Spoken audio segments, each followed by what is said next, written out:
What's up, J350 JP in the house. Okay, I got a message from a subscriber, and I want to make a video with the questions. If you really want me to get really nitty gritty into all the into it, then I will just ask. Otherwise, this is going to be just something brief and stuff. As far as me getting out here, I came out here married, and my wife had a business, and she was still doing it with her ex-husband, who was a white guy from Canada, some Jewish guy. But he was funny. He was real funny, though. Real funny guy. And then after a year, they stopped. And so we, then the business had dropped. But because, they showed me what to do, I worked, really hustled a lot and brought it really back up. It was some good money. She was bringing in like $20,000-$30,000 a month, and I was helping her doing that. I wasn't getting none of the money, though.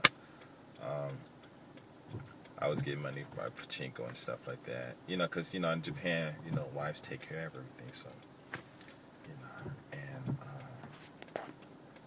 that was it. That's how it was. How I adjusted, Japan is no different from the Western countries, just a different language and stuff. They got their problems and stuff. And I guess since you're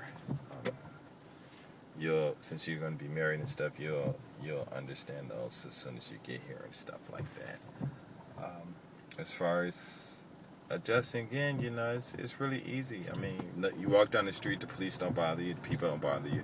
You're going to get looks because you're different, or maybe because you're beautiful and stuff like that. People will want to talk to you, so you talk to them and stuff. Just be careful who you talk to.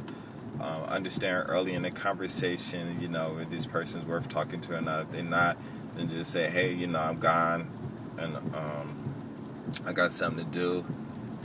There's no such thing as being rude and stuff, or being and things like that out here when you're in a conversation and stuff. People, they'll do that to you too out here. And just be real. That's all I can say, is just be real.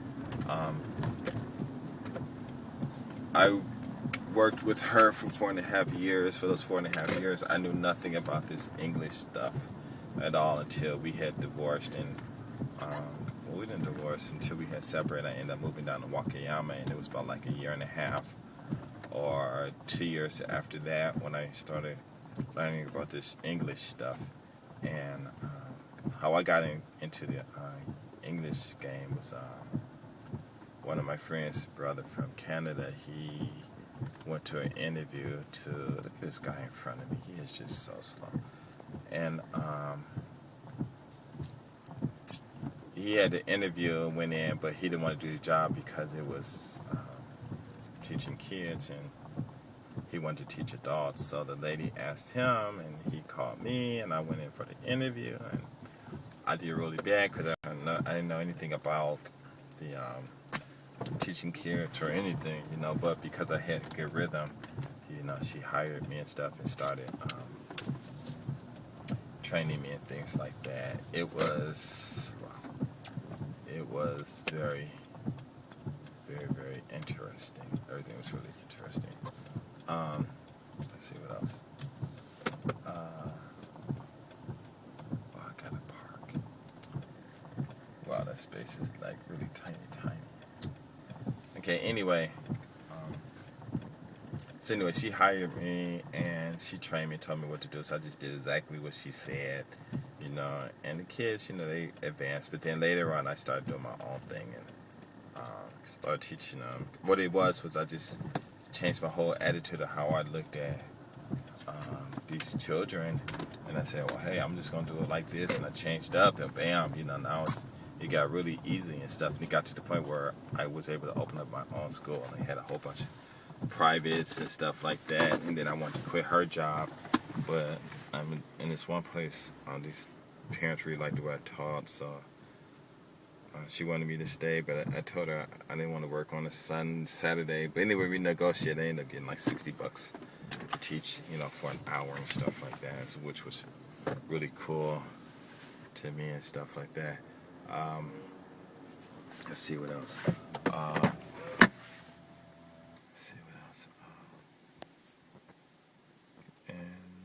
So that's how I got into it. Then develop my own style, and now it's like it's real cool.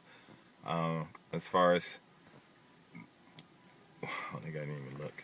As far as you coming out here, your financial and stuff. If I was you, I wouldn't come here broke.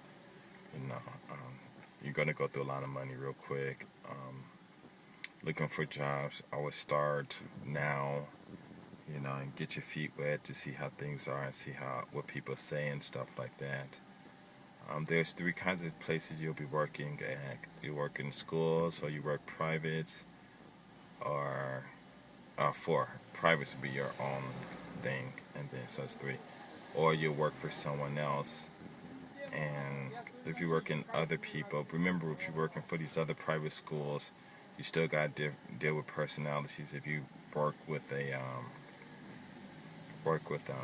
Japanese person who own their own school, then you got to deal with that. If you and their attitudes, you deal with white people that got their own place and stuff, then you got to deal with them and their attitudes and stuff like that. And sometimes it'll be good, sometimes it might not.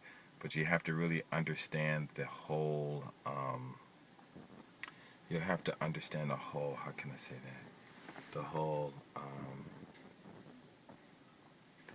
Whole everything. Some these guys, women, guys might have a lot of pressure from the parents because the parents are always complaining, and so then they'll press you, and and if you understand where it's coming from, then it's easier for you to deal with. So that's what I'm saying. Is a little deeper and stuff, but I want to keep this as shallow as possible. You're working at the schools, then again, you work for companies and they'll send you to a school. Or if you're smart, you just go to the school and you can get the job yourself. You just got to go through the main offices or something like that. And but your husband, he's Japanese, so he'll know what to do. If he don't know, then just ask him, look on the computer, he'll figure it out. It's there. And a lot of people are always talking and stuff. That's why it's always good to learn a language. Please learn a language. If you learn a language, and if you learn a language, and you can get rich out here real quick, real quick. Let's see. Your best bet for you to do is do privates, but you have to still advertise and figure out how to get people. You do it in your house or your own place. You can go to their places or whatever, and it's a lot of stuff to deal with, but you'll be able to do it and stuff. Um, let's see what else.